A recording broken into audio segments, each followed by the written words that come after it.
साई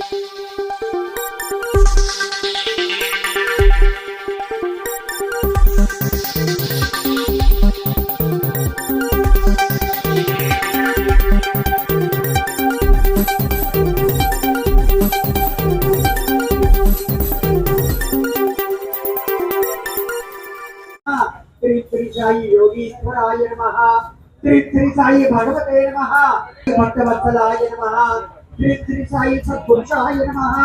श्री साई पुरुषोत्तमाय नमः। श्री साई सर्वसर्वप्रदाय आरोग्यक्षमदाय नमः। आरोग्याన్ని ఆనేస్తాడు తన మాంగళ్యప్రదాయ నమః। మనకి సర్వ మంగళకరాయ అని మనకి మంగళాన్ని ప్రసాదించేవాడు సర్వాన్ని ఈ కోరికలన్నీ బాబావారి పాదాల మీద నమస్కారం చేసుకోండి। తప్పకుండా బాబావారు పిలుస్తారని చెప్పేసి మనస్ఫూర్తిగా ప్రార్థిస్తూ బాబావారి అక్షతలు పుష్పాలు బాబావారి పాదాల మీద నమస్కారం। తర్వాత కార్యక్రమాన్ని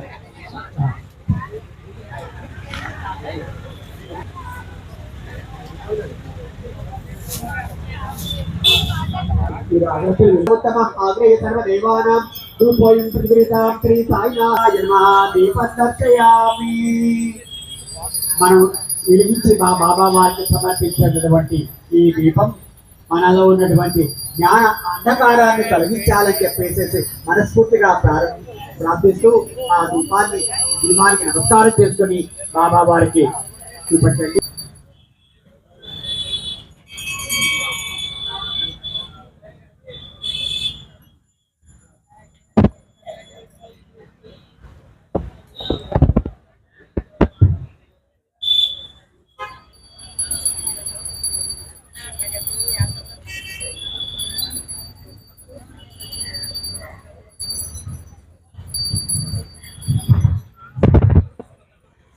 సాయి స్వరూపుల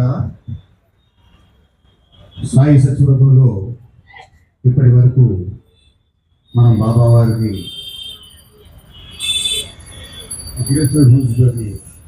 మనం ప్రారంభించాం।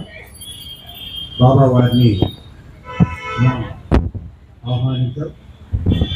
అదేవిధంగా అనుభవాల్లో భాగంగా ఉన్నటువంటి 108 పుత్రాలతోటి మనం అదేవిధంగా జీవిత చరిత్రలో 416 పేజీలతో ఉన్నటువంటి హేమాడ్పత్తు రాసినటువంటి జీవిత చరిత్రని దాన్ని తెలుగులో అనువాదించినటువంటి సత్యనారాయణ గారు చేసినటువంటి జీవిత చరిత్ర అది షిరిడి సంస్థానం వారు ప్రకటించినటువంటి జీవిత చరిత్ర। దానిలో మనం బాబా వారు ఆయన జీవితాన్ని ప్రారంభించి 16 సంవత్సరాల ప్రాయంగా వచ్చి 60 సంవత్సరాలు వారు ఉండి మనకి ఏమి చేశారు, భౌతిక ప్రపంచంలో ఉన్నటువంటి మానవ జాతి మీద వారు చూపించినటువంటి ప్రేమ ఎటువంటిది, మన కష్టాల్ని కర్మల్ని ఆయన సాయి సత్స్వరూపంలో ఇప్పటి వరకు మనం ప్రారంభించాం। బాబా వారిని విధంగా బాబా వారు జరిగినటువంటి అనుభవం మనం బాబా జీవితాన్ని ప్రారంభించి 16 సంవత్సరాల ప్రయాణంగా వచ్చి 60 సంవత్సరాలు మన కష్టాల్ని కర్మల్ని ఆయన వేసుకుని మోసి ఈనాటికి 106 సంవత్సరాలు అయినా సరే షిరిడి సాయినాథుడు నేను ఉన్నానని చెప్పి స్పందన చూపిస్తున్నాడంటే అటువంటి మహానుభావుడి యొక్క కథల్ని మనం ఇక్కడ ఈ సాయి సత్స్వరూపంలో 5 కథలుగా మనం చదువుకుంటాం। బాబా వారి మహిమలు జీవిత చరిత్ర చదువుకున్న వాళ్ళు ఇంకా చదవలేనటువంటి వాళ్ళకి కూడా బాబా యొక్క తత్వం ఏమిటి, బాబా వారి యొక్క ఆ మహానుభావుడి యొక్క చేసినటువంటి పనులు ఏమిటి అన్నది 5 కథలుగా మనం చదువుకుంటాం బాబా వారి మహిమల్ని।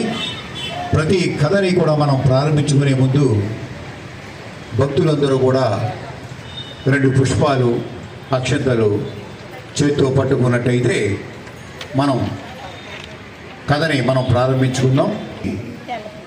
ఒక ఆత్మకర్పూర బిళ్ళను వెలిగించి బాబా వారికి మనం హారతిచ్చుకుంటాం. ఇప్పటి వరకు మనం ఈ కార్యకర్తలందరూ కూడా అనేక సేవలు మనకి చేస్తూ ఉన్నారు. ఇప్పుడు మనకి ఆ పువ్వులతోటి ఆకులతోటి నుంచున్నట్లయితే మనం కథలను ప్రారంభించుకుందాం. భక్తులందరూ కూడా చక్కగా ప్రశాంతంగా మీ చేస్తున్నటువంటి పూజని, మీ ఎదుర్కొంటూ ఉన్నటువంటి బాబా వారిని అట్లా చూస్తూ చక్కగా ఈ కథలు వినండి. బాబా వారి శక్తి తనంతట తానే ఆయనను ఎదుర్కొంటూ ఉండి ఆయన మమ్మల్ని చూస్తూ మీరు వింటున్నారో లేదో కూడా చూస్తూ ఉంటారు. సద్గురు సాయినాథ్ మహారాజ్ కీ జై. మొదటి కథ సాయిబాబా వారు 1835వ సంవత్సరం సెప్టెంబర్ నెలగిరి అమ్మలను పుణ్య దంపతులకు పత్రి అనే గ్రామమున జన్మించాను. 1839 వరకు అంటే 4 సంవత్సరాల పాటు రోషన్సా అనే ముస్లిం ఫకీరు వద్ద పెరిగి పెద్దవాడు అయిన తరువాత సేలు అనే గ్రామములో గల తిరుపతి వెంకటేశ్వర ఆత్మశక్తిని గూర్చి, యోగ శాస్త్రములను గూర్చి వెంకుసా నుంచి భక్తి శ్రద్ధలతో నేర్చుకుని ఆధ్యాత్మికంగా గురువును మించిన శిష్యుడై గురువు ఆజ్ఞ ప్రకారము 1854లో సంవత్సరమున మార్గశిరి పౌర్ణమి నాటికి గురువును కొని అంత ధీర గంభీరంగా ఉన్న యువ ఫకీరును చూచి షిరిడి గ్రామ ప్రజలు ఆశ్చర్యమును పొందుచుండెడి వారు కంటి ఉండగా ఔరంగాబాద్ సమీపములో గల గ్రామము ప్రాంతములో సందర్భములో తాను వెలిగించుట వరకు నేల మీద ఒకే చోట సటకాతో కొట్టి వెళతాడు. కొన్నాళ్ళ తరువాత సాధుబాయి మేనల్లుని పెట్టి షిరిడీలో నిర్ణయం కాగా ఆ పెట్టి వారితో కలిసి తిరిగి షిరిడి ప్రవేశిస్తున్నప్పుడు కండోబా శివుడు మందిర పూజ. సాయి అంటే భగవంతుడని, తండ్రి అంటే అర్థము. సాయిబాబా అంటే దైవమే మానవాకారములు ప్రేమ స్వరూపంగా మారి తండ్రి రూపం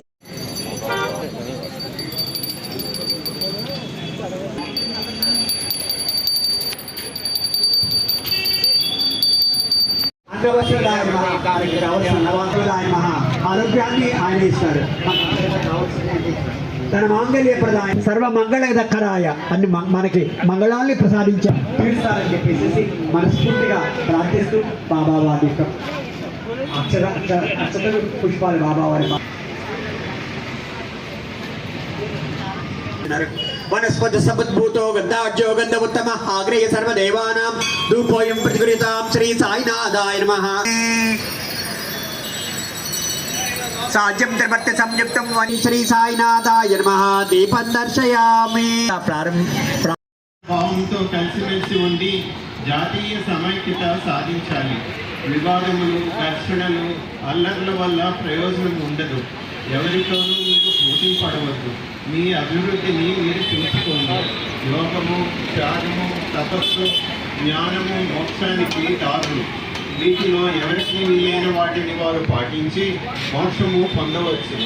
ఎవరైనా నీకు అపకారం చేసినా తిరిగి వారికి నీకు అపకారం చేయవద్దు. వీలైనంత మార్చి మసీదులో దీపములు వెలిగించిన నాటి నుంచి బాబా సాక్షాత్తు భగవత్ స్వరూపుడేనని బాబాను దైవం వలె పూజ చేసేవారు. హారస్యంతో అప్పుడప్పుడు పాటలు కూడా పాడేవాడు. బలిష్ఠులైన 10 మంది మహమ్మదీయులను తీసుకొని ఒకనాడు పూజించే వారిలో ప్రధానుడైన మహల్సాపతి పిరికివాడు. మామూలుగానే పూజా ద్రవ్యాల పళ్ళెం తీసుకొని మసీదుకు వస్తాడు.